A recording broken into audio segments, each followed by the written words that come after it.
Rivers State. Lagos Assembly passes 2.267 trillion 2024 budget. Tinubu decorates Commander Guards Brigade Chief Personal Security Officer with new ranks. Details now.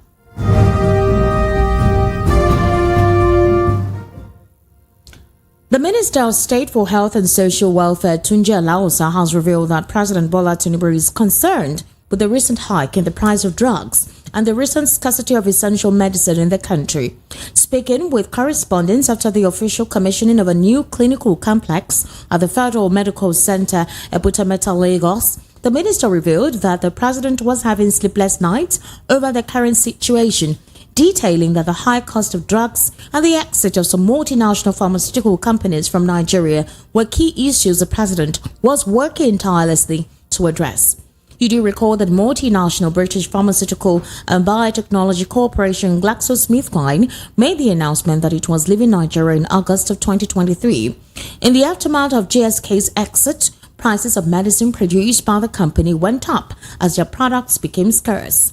VOP News understands that the minister stressed that the president was determined to build sustainable, durable, and comprehensive healthcare systems for Nigerians. Meanwhile, the home of the district head of Baucus Town in Baucus local government area, Plateau State, Michael Monday Adanji, was set on fire by protesting women this afternoon. A local source disclosed to Daily Trust that the incident occurred around 12:30 p.m. today. VOP News understands that the source stated that a traditional ruler's home and administrative office was set on fire by the ladies after some community members were arrested for their suspected roles in the recent massacre in the area. Also, soldiers had arrived at the area and dispersed the protesting women. The spokesman for the State Police Command, Alam Alfred, said he would call the DPO to find out the current situation in the local government. On Thursday, the State Police Command disclosed that it arrested 8 people in connection with the recent attacks in Baucus and Barakanladi local government area.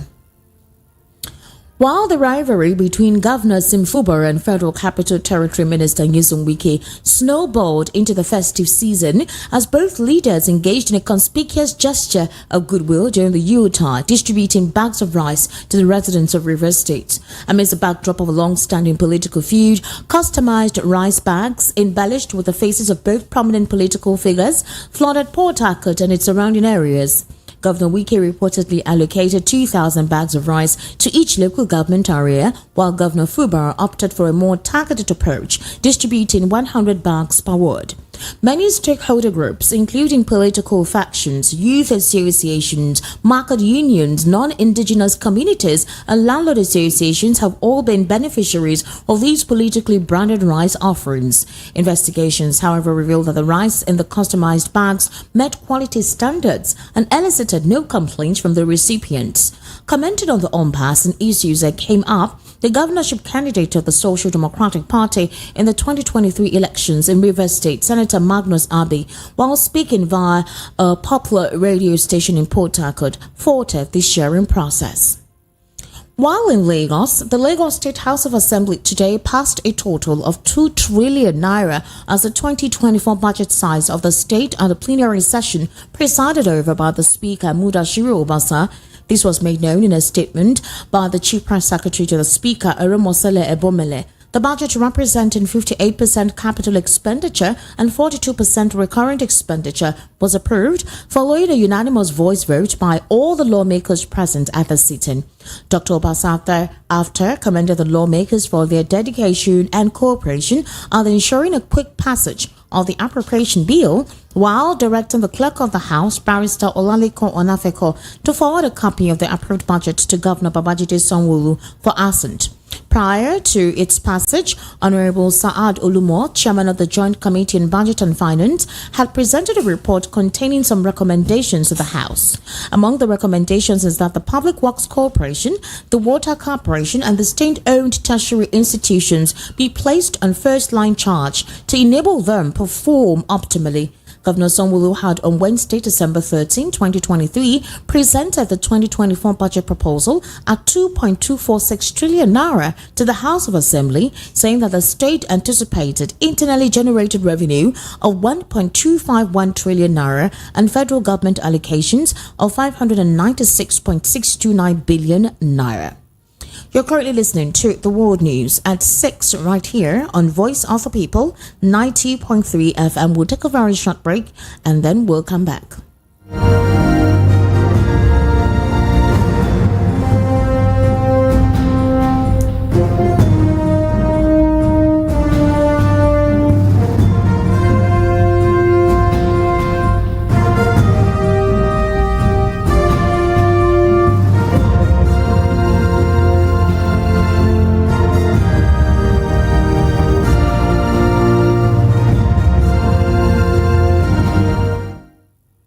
Welcome back. This is still the World News and Voice of the People, 90.3 FM.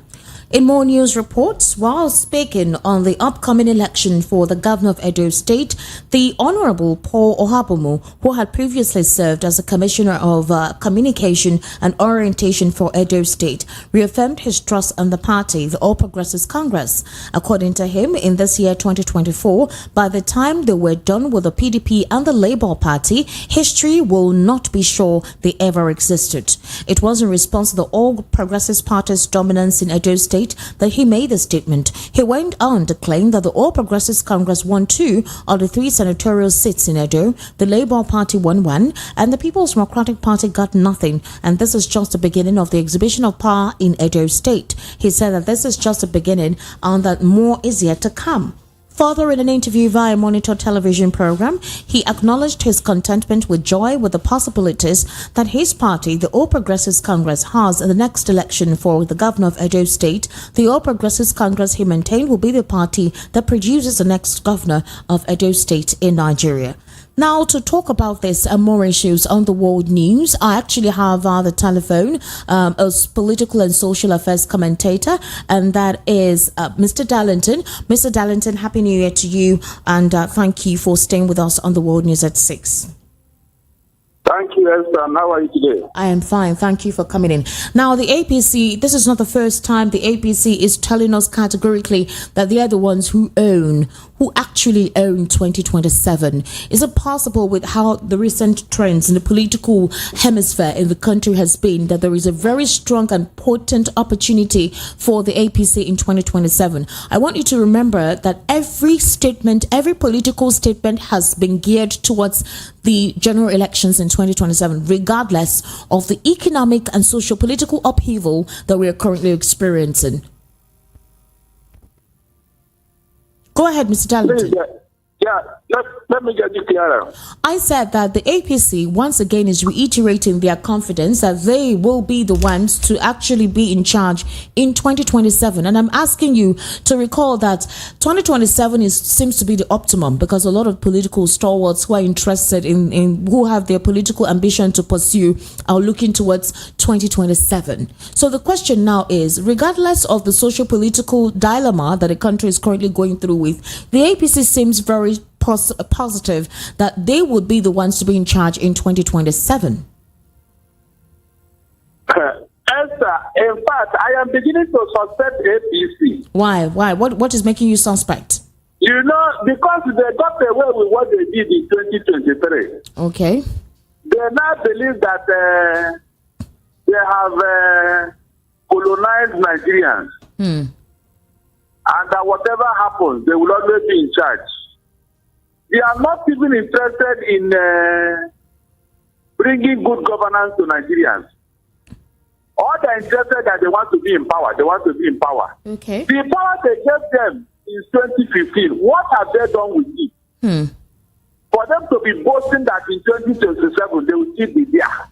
That means these people believe that they have taken over both the legislature, both the judiciary, both the people. That is the only thing that will give them impetus to be boasting like this. These people are not even remorseful of what they have done to Nigeria and Nigerian economy in the last 8 years, going to 9 years. I don't see what gives them impetus to be boasting in this form.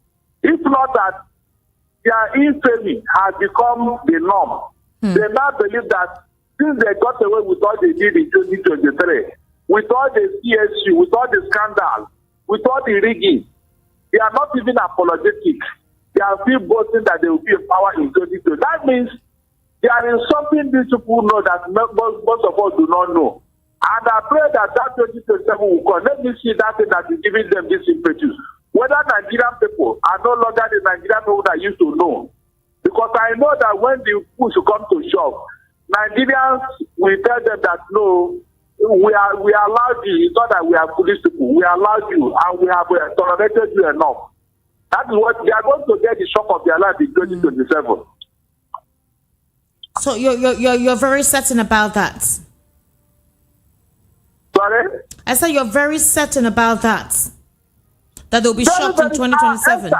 Hold on. No, hey, look, that's people for granted, though. Esther, that is what's wrong with this APC. They forgot what happened to PDP. Even PDP said they will be in power for 60 years. Okay. And the APC happened in 2013. And they didn't see it coming. The same thing is going to happen to them. Because Nigerian people are going to weigh their options. PDP was in office for 60 years. We never saw one like this under them. We now say, let us give you people a chance. And you people have done worse than PDP. Then why should we continue to tolerate you? That is the question Nigerians are going to ask themselves in 2027. APC will get the shocker they never thought of. Let them continue to boost. All right. Also, Mr. Darlington, you do know that Kanu has been in the custody of the Department of State Services under the orders, on the orders rather of the Nigerian government, and he has been incarcerated since 2021 following his arrest in Kenya and his extraordinary rendition to Nigeria. However, in a post earlier today, Kanunta alleged that the Imo State Governor Hope Uzodinma and some of his friends at the Southeast are those preventing the release of Nnamdi Kanu, and he's questioning President Tinubu if he was benefiting from the insecurity in the Southeast. So, the Deputy Speaker of the House of Representatives, Benjamin Kalu too, has as well spoken on this. He revealed that discussions are in progress to secure the release of Nnamdi Kanu from detention, and his Chief Press Secretary also made the same remarks as to the fact that there are ongoing conversations to secure the release of Nnamdi Kanu. But then, apparently, they have mentioned that there are some political stalwarts, specifically the governor of Imo State, Hope Uzodinma, that wants to impede that conversation from progressing to something that will physically be possible for Nnamdi Kanu to be released. Is there any way that the president, through his body language, through his spokesperson, through his attitude, whether verbally or non-verbally, that he has displaced any sense of complacency towards the security situation in the Southeast? Well, Uzodinma has secured a second term. Okay. And it was this second term that caused a lot of problems in Imo State. Okay. Now that he has secured it, don't you see how killings have reduced in Imo State? So I believe that the time to release Nnamdi Kanu is near. Because all the political gladiators waiting and outside Igbo land, they are already tired. They are becoming embarrassed. Mr. Darlington, this is the thing. Kanunta is the brother. He's a younger brother of Nnamdi Kanu. And has made allegations that possibly due to the fact that Hope Uzodinma seemingly is trying to impede that process from taking place, that there is a strong opportunity or there's a strong possibility that the president may listen to Hope Uzodinma. And he's questioning. Okay. That is what I'm telling you, that Hope Uzodinma believes that if Nnamdi Kanu is released, all right, his second term will be in jeopardy. Okay. That was what it was. That was why those insecurity were going on, especially in Imo State. Not even in Abia State, where Nnamdi Kanu came from. All right. And I'm telling you that Hope Uzodinma has gotten what he wanted. Okay. I don't think he will play any other role concerning Nnamdi Kanu because he has already entered. Okay. And this is the last and the final time he played in Douglas House, Okay. So what will he not be standing against Nnamdi Kanu release? What will he benefit from or anybody at all? What I'm telling you is that both anybody, either from within Igbo land or outside Igbo land, or even the federal government, okay, Nnamdi Kanu has become an ambassador on their neck. Nnamdi Kanu says we end up with a lack of CSO to Abacha. All right. What is that? What's that his name? The guy who was the CSO to Abacha, who was incarcerated. Okay, Mustafa. Mustafa. Into PDP. Mustafa. Are you referring to Mustafa? Are you referring to Mustafa? Yes, Mustafa. Yes. Okay. Didn't you see how his case ended up?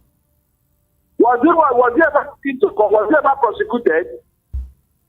I am telling you, there is nothing they are holding against Nnamdi Kanu. That's what I'm telling you, Esther. All right. Listen and listen good. Nobody will prosecute Nnamdi Kanu because he did not do anything. Okay. The court has said it, that there is no case against him. All the 15 counts have been struck out in the court. When the erudite Chief Ozekeme went to court, all those charges they were struck out. So what are you holding him now for? It was really who told them that they can to go and sue the federal government on civil and sue them on civil go on civil case against the federal government. That's what the Supreme Court said. All right. So what case do they have against him? All right, Mr. Darlington, let's quickly look at this. The Minister of Humanitarian Affairs has instructed the Accountant General of the Federation, Toyin Sekirat Madeyi, to transfer hundreds of millions of naira designated for vulnerable Nigerians in 4 states into a private individual account. Last December, Ms. Edo wrote the Office of the Accountant General demanding that 585 million naira earmarked to reduce poverty of vulnerable citizens in Akwa Ibom, Cross River, Lagos, and Ogun states be paid into one of the bank accounts, UBA accounts, of one particular Oniyelu Bridget Mujishola. And so she has asked for that money to be approved by that individual private account, and that a payment should be made from the National Social Investment Office account with a certain number. So the fact is that money is meant for distribution to impoverished residents in 4 states in the southwest and south-south geopolitical regions of the country, and it was placed into a single individual account, which has increased worries that the money might not fulfill its intended purpose and was also another channel to loot government funds. So the question is, if President Bola Ahmed Tinubu is investigating Gordon Emefiele, the former governor of the Central Bank of Nigeria, whereby one individual had access to 4 different business companies, like different banks, through proxies, they looted monies that were meant for the federal government into their personal account. You had the Ways and Means, you had the former Minister of Humanitarian Affairs and Poverty Alleviation, Sadiq Umar too, with about 37.1 billion naira, which was meant to be for the less privileged and the vulnerable persons, and then there was no accountability for it. We now have this same administration towing the same path. Is that money meant to be in an individual account, in one person's private account? Monies that are meant for 3 different regions in the country to alleviate poverty? Esther, Tinubu told you he was coming to consolidate on what Buhari did. Why are you surprised? When I told you nothing will come out of this mass administration, you thought I was joking. This money, like they said, there was a certain 25,000 naira transfer to the poorest of the poor. And I came to that studio, I was asking them, where is the poorest of the poor? Because the last time I said, the poorest of the poor, they are inside interior villages in Nigeria. Did anybody visit them to pay them the money? But this diversion of such humongous amount into a private account is causing people to question the integrity of Ms. Edu. She just assumed office 6 months ago. 6 months ago. So what is the hurry? Why is the hurry? That's a question. Umar Farouk, the former humanitarian minister under the immediate past administration of Muhammadu Buhari, is still under probe for the embezzlement of 37.1 billion naira while she was in office for the same purpose, poverty alleviation. Barely 6 months, you are requesting that 587 million naira be transferred to an individual private account to a specific bank. What is the essence of that? What is this administration intending to, what is it trying to prove? The poor has become a conduit path to siphon money in Nigeria. The poor, everybody is telling you they want to favor the poor. They want to sympathize with the poor. They want to do things that will benefit the poor. Meanwhile, no poor is being favored. It has become a conduit path to siphon money. Look, that Sadi at Omar Farouk. Yes. You are forgetting the story of that lady. That was the lady that was linked to Buhari. Obviously, she was the former minister for humanitarian affairs. She do her domestic duties. Until I just heard about it and rushed back from Dubai. Yes. Is that the woman you want to back prosecute? Somebody that is close to Buhari? You know it's not possible. Yeah, he has told them that she's not feeling well. The next time now, doctor will give her one paper to go and seek for medical help in the UK. And she may not be coming back in the next 4 years. So what Mr. Darlington, are you aware that we no longer have a single treasury account? The president has disbanded that. He said no more single treasury account. That single treasury account was created during the administration of former President Muhammadu Buhari so that they can monitor how monies are being used. That is how money goes out and how money comes in. They can trace it. Now that method has been disbanded. Could this be why the minister is asking for the money that is meant for poverty alleviation to be sent to a particular private account? Maybe, just maybe, they may not trace it. Yes, Esther, it is going to be worse now. If money that was supposed to go into single treasury account was not monitored and safeguarded, is it not that it has become all format affair? It was the same reason that Buhari said all money. In fact, it started with Jonathan. Jonathan started that single treasury at CSA. That all money should go into one single treasury account. Yes. So if the money was not safe in that place, if it was not monitored in that place, is it not that the Tinubu have a basket that the money will become safer? You can see that it is going to get worse. It's better Edu, Mr. Darlington, it's better Edu, who is the current Minister of Humanitarian Affairs. Does she have the authority to instruct the Accountant General of the Federation to transfer such amount of money to a particular account, money that is for vulnerable Nigerians in 4 states? Secondly, Mr. Darlington, is the Accountant General not meant to question why she's asking for that humongous amount of money to be sent to that particular account? Should that question not be asked by the Accountant General? That is what I'm telling you. You should be asking Tinubu now. He did not tell you that he's asking Tinubu at EFCC. What are they supposed to do to such a development? Am I supposed to tell them what to do? Did they not tell us that anybody who did not perform, you will show him through the door? Now that these things are going on now, what is it? Is it not supposed to tell them to leave that office immediately? That is what I told you, that this man will not do anything. All this is just do anything because it's going to get worse. Look at what is going on now. Under 7 months of his administration, look at the level of corruption that is flying right, left, and center. Money moving from one place to the other. The least he can do is to suspend them from office. No prosecution. No prosecution, Esther. That means it is chop and go, chop and go, chop and go. That is what this one is all after. Has he taken any stand against this corruption? No. He will not. Esther, he will not. So that's why these people are so bold in doing what they are doing. Look at the boldness. Telling somebody to transfer that kind of money. Who are you? If not that you believe that nothing will happen, that's why you did it now, and nothing will happen. Tinubu will never surprise me, Esther. I am telling you authoritatively, Tinubu will never surprise me. Would you say that the president is or may not really necessarily have control over how these things go because he has a lot of things that he's overseeing? Because I'm trying to contextualize what the pattern is. Is that a protocol for monies allocated for certain responsibilities? Is that a protocol?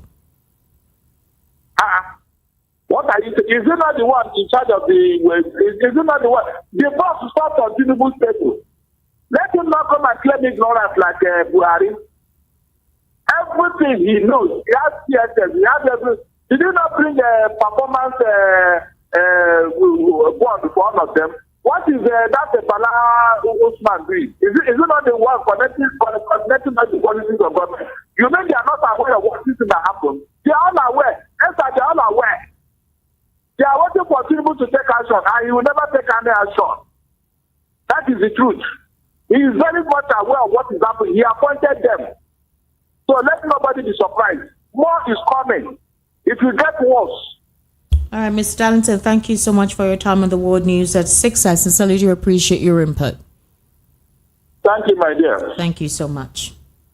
Now, Now, youths in Borno drink fermented human urine preserved for days and other substances in place of taking hard drugs. And this revelation was done by the Nigerian Drug Law Enforcement Agency. The statement was disclosed in Maiduguri on Thursday by the NDLEA commander of narcotics in Borno, Ilyas Sumani, who lamented the prevalent use of psychoactive substances amongst youths. The commander also revealed that they also take other unusual substances such as lizard dung, camel urine, Lipton soaked in gin, mentholated spirit mixed with soft drinks, inhaled toilet fumes and gutter dirt amongst others to intoxicate themselves. Mr. Mani said that these new psychoactive substances are commonly abused and they include cannabis sativa, skunk, cough syrup with codeine, ice, tramadol, rofinol, diazepam, pentacozin, rubber solution, glue, gutter dirt, toilet fumes, and lizard dung. He also stated that the hard battle against drug abuse, he admitted that the issue of substance abuse is getting challenging, especially with the involvement of young teens in the abuse of new psychoactive substances, especially women. According to him, the command has seized 4.5 tons of illicit substances and arrested 863 suspects, out of which 53 have been convicted, while 736 are undergoing counseling. Mr. Mani, however, added that the command had established drop-in centers across all tertiary institutions to serve as drug abuse research centers. To wrap up the world news at 6, here again are the top stories. You heard that the minister has disclosed Tinubu having sleepless nights over drug price hike. Women burned down Baka's traditional ruler's house in Plateau State. Political rivalry intensifies as Wike and Fubara compete through rice distribution in Rivers State. Also, Lagos Assembly passes 2.627 trillion 2024 budget. Also, as well, you heard that the Minister of Humanitarian Resources, Minister Betta Edu, has directed the Accountant General to move 585 billion naira to a private account. My name is Esther Wachiku. That's a wrap on the World News at 6. Good evening and thank you for staying with us. Up next is the Evening Rush with Precious.